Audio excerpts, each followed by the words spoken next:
Bonjour et bienvenue dans 360 degrés, l'émission des services à la personne, de l'emploi à domicile et de la Silver Economy. Le secteur des services à la personne se développe notamment par la franchise. C'est ce que nous allons voir avec deux invités qui représentent plusieurs réseaux de franchise. Tout d'abord, Franck Saudoyer, bonjour. Bonjour. Vous êtes président, directeur général et fondateur de Toutadom Service. En deux mots, votre réseau, c'est quoi ? Alors, Toutadom Service est un réseau d'agences de services à la personne prestataire qui est multispécialiste et qui propose une offre de services de confort, une offre de services pour les enfants, la garde d'enfants, et également une offre de services sur Combien le d'agences 36 agences, et c'est un réseau qui a été créé en 1998. Eric Schneider, bonjour. Bonjour. Vous êtes directeur développement franchise internationale pour WeCare. Alors, WeCare, on ne le voit pas trop, c'est WeCare, c'est une enseigne chapeau qui est au-dessus de plusieurs enseignes, notamment O2 et APF Service, qui sont les enseignes principales. Et ce sont des réseaux mixtes de succursales et franchises sur des services principalement du ménage, de la garde d'enfants et de l'aide aux personnes âgées à domicile. Alors, monsieur Saudoyer, est-ce que vous pouvez nous rappeler comment ce secteur est en train d'évoluer en ce moment? Ça se développe, ça se restructure, il y a des regroupements? Oui, alors ce secteur, en fait, il y a quelques dates charnières. 2005, c'est le déploiement du plan Borloo avec une multitude de créations d'entreprises. Aujourd'hui, clairement, 11 ans après la mise en œuvre et le déploiement de ce plan Borloo, on est sur une phase plutôt de structuration de ce secteur. On arrête de créer de façon extrêmement importante et conséquente. Par contre, aujourd'hui, on assiste effectivement à des phénomènes de fusion, d'acquisition, d'absorption, qui fait que le secteur aujourd'hui fonctionne et est configuré de façon quand même clairement différente par rapport à ces années 2005. C'est quelque chose d'essentiel pour l'économie du secteur des entreprises, j'imagine. Oui, en réalité, effectivement, le plan Borloo a donné une existence juridique à cette activité. On a eu également la convention collective qui est sortie il y a 2 ans, qui a eu un gros impact parce que ça permet de légitimer, de professionnaliser le secteur, ce qui est essentiel. Et désormais, effectivement, je suis tout à fait d'accord, on assiste à une concentration. Donc ce sont des acteurs qui se rapprochent et nous en sommes l'exemple. Oui. Puisqu'on arrive désormais, avec plusieurs enseignes, plusieurs réseaux, à constituer des groupes.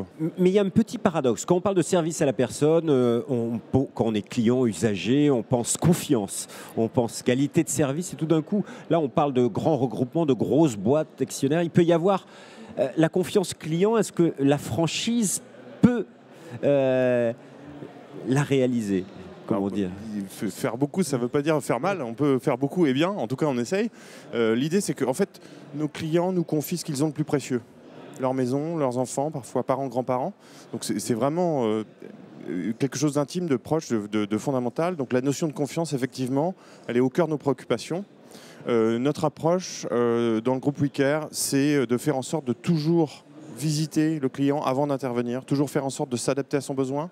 Et derrière, quand c'est un franchisé, c'est-à-dire un entrepreneur indépendant qui va intervenir, nous on s'assure de la démarche par notamment un cahier des charges NF, puisqu'on est qualifié NF, et aussi par la vérification de la satisfaction. Donc quel que soit l'opérateur qui va avoir affaire au client, j'allais dire, on va s'assurer que dans tous les cas, il faut que les choses se fassent de façon professionnelle, que ce soit un franchisé ou une succursale. Et toujours de la même manière. Le client ne le sait pas finalement. Tout se joue pour vous au moment où vous avez un nouveau franchisé. C'est un vrai travail de sélection de cette personne pour...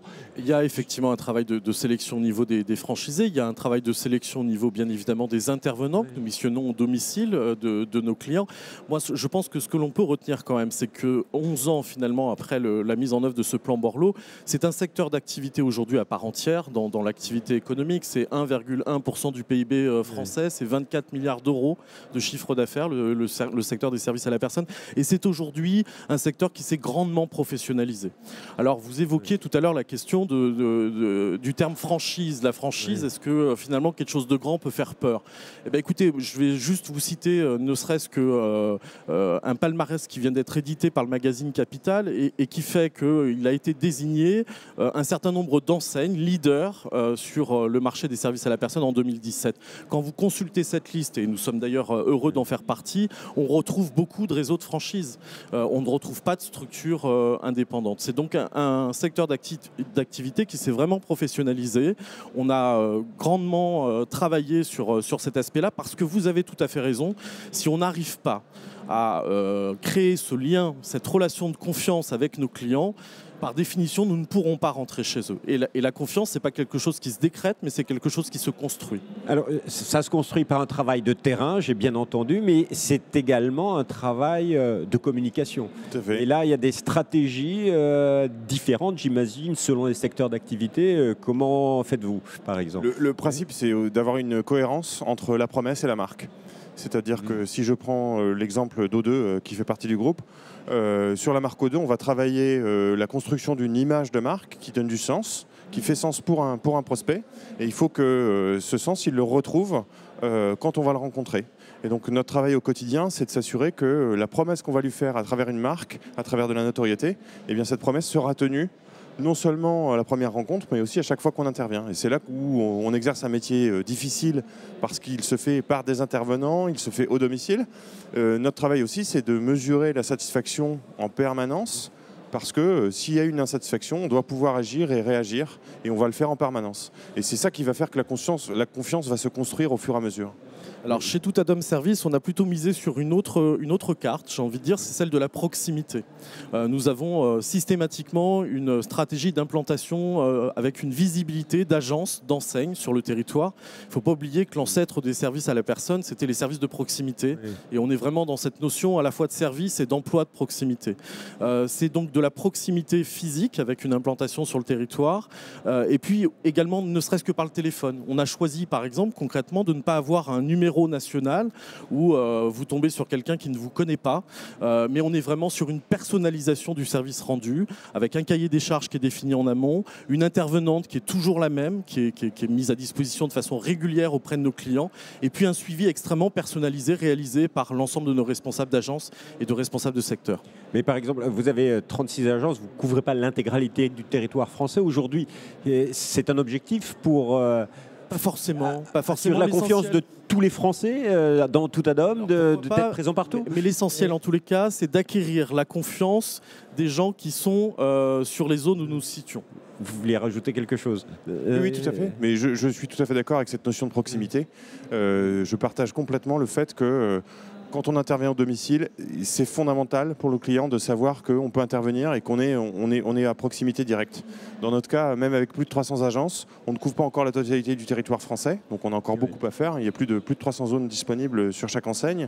Ça veut dire qu'on a un souhait d'être toujours et systématiquement à proximité. C'est dans l'intérêt de nos salariés qui font moins de kilomètres, c'est dans l'intérêt de nos clients qui sont rassurés par notre présence. Donc finalement, pour les réseaux de franchise, c'est la communication locale qui est essentielle. C'est la combinaison des deux. C'est la marque qui va donner une image nationale qui doit être relayée au niveau local parce qu'il va nouer un tissu de relations locales avec différents types d'interlocuteurs. Et donc c'est la combinaison des deux qui est généralement le facteur de réussite principal. Oui, là-dessus, je rejoins tout à fait. Mais ça a un coût, la communication, pour un réseau. Oui, ça a un coût, effectivement, mais on parlait aussi, tout à l'heure, encore une fois, de ce sentiment de confiance ou de réassurance. Le fait d'être visible, le fait de communiquer, le fait que les gens puissent entendre plusieurs fois, dans différents contextes, une marque, c'est aussi des éléments qui permettent de les rassurer. Et quels sont les vecteurs de communication qui fonctionnent le mieux pour travailler sur la confiance des usagers ? J'ai commencé à répondre à cette question tout à l'heure avec cette enseigne, cette agence qui est facilement accessible. Ça, c'est pour chez nous, en tous les cas, un élément extrêmement central. Et après, je crois qu'en communication, il y a malheureusement ou pas, je ne sais pas, il n'y a pas de recette miracle.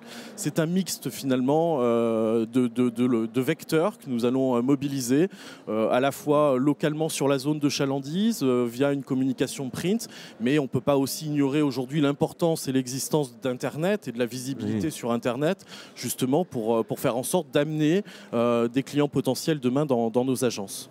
C'est essentiel, Internet En fait, nous, on considère qu'il y a une communication à 360 degrés. C'est-à-dire qu'on va essayer d'identifier l'ensemble du parcours de vie d'un prospect et se situer sur son parcours de vie. Et ça peut utiliser différents canaux. Effectivement, il y a des moyens de communication, je dirais, généraux, comme radio, par exemple, des campagnes radio. Donc ça, c'est plutôt de la notoriété au niveau national. Et ensuite, on va le relayer en local. Alors effectivement, Internet aujourd'hui est incontournable pour tout le monde.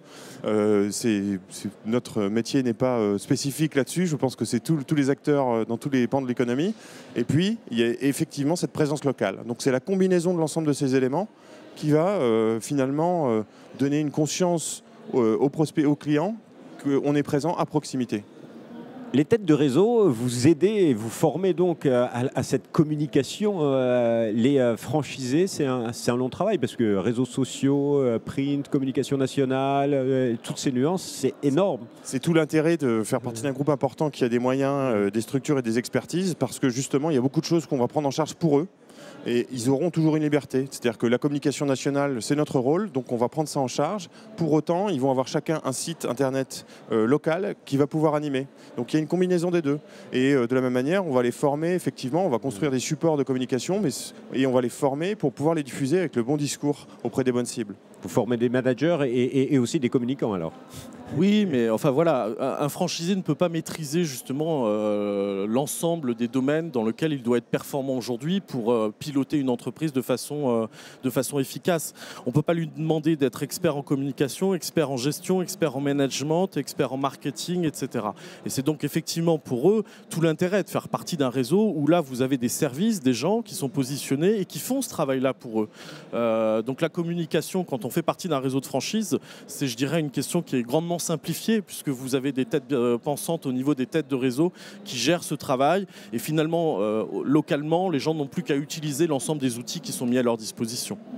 Alors pour terminer, un dernier conseil à donner pour ceux qui vont se lancer dans le secteur des services à la personne en prenant une franchise, pourquoi pas une des vôtres, sur le rôle de la communication pour travailler sur la confiance des clients. Quel est le conseil? Alors mon conseil, ce serait sur la dimension de communication, si on revient aux bases de la franchise, la franchise c'est une marque, un savoir-faire, un accompagnement, c'est bien les trois. Donc le premier conseil c'est de s'assurer qu'il y a une appétence, il faut que les deux se plaisent, il faut que franchiseur et franchisé aient envie de travailler ensemble. Et sur la dimension de communication, il faut que cette marque ait une notoriété, qu'elle soit substantielle, qu'elle soit entretenue. Et c'est un travail qu'on fait chaque jour en fait. C'est effectivement un travail de chaque jour. C'est-à-dire que la particularité de la communication, c'est que c'est jamais fini et c'est un éternel recommencement. Et c'est là toute la difficulté, mais aussi le côté finalement assez agréable de l'exercice. Monsieur Saudoyer, Monsieur Schneider, merci beaucoup.